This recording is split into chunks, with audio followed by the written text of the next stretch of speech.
I'm not late. I'm showing up exactly when I intended to. I needed extra sleep and I took it. And that is the beauty of being me and having this job. Also, maybe, just maybe, I will change it to this time for good. That means the East Coast gets their report a little later. Everybody gets their report slightly later, but only the East Coast will care. National Hurricane Center is reporting that Melissa is nearly stationary with life-threatening and catastrophic flash flooding and landslides expected in portions of southern Hispaniola and Jamaica through the weekend. Widespread showers and thunderstorms are bringing flash flooding and severe weather threat from the southern plains to the lower Mississippi Valley.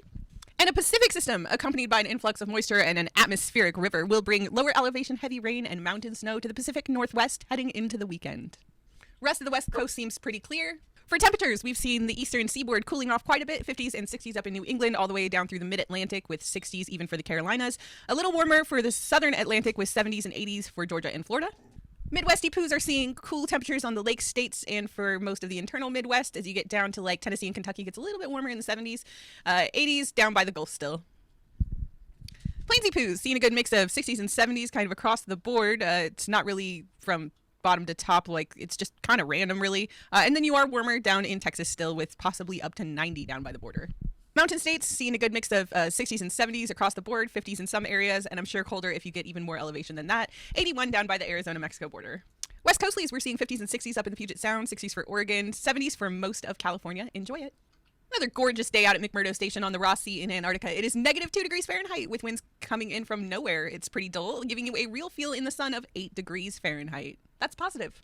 Continuation of a stormy pattern is expected in the Gulf of Alaska and southeast Alaska through the next week. We will keep an eye on that. You can see the precipitation above my head. Looks like some pea and some frozen pea. High temperatures today for Alaska. We've got 20s up on the Arctic Circle, 24, 25. A lot of 20s for the interior, 27, 23, 26. Some 30s along the Bering Sea, 32, 33, 36. For the Aleutians, we're seeing 43, near Anchorage, 41 to 43. And for the Panhandle, 49. Most of the Hawaiian Islands are in red flag warnings, small craft advisories, and wind advisories, as windy trades are expected to build and linger through the weekend with pressure north of the state strengthening and moving eastward. Showers are going to favor the windward and Mauka areas. Another pocket of dry air is going to filter into the region today, and that's going to coincide with even stronger trade winds. Wind advisory is expected to last through Friday afternoon for portions of Maui County, Big Island, and red flag warnings remaining in effect for central and leeward portions of all islands, and that'll be through Saturday. This weekend into early next week, trades will weaken and rain chances will increase due to proximity of upper level low and deep moisture across the chain. Thunderstorms will also be possible near the eastern end of the island chain. I'm Ava Mooney, and I'm being edged heavily towards 10K on the TT and coming up on, nearly 600 on the YT. And I just want to thank everybody for following, sharing, coming back, watching my videos daily. It brings me a lot of joy. I said job at the beginning, but I do not get paid for this. It's just something I do for fun and because I love it, and it's my expression of VTubing. But I love you guys, and I have so much fun doing this, so thank you so much for showing up. All right, have a good day. Bye!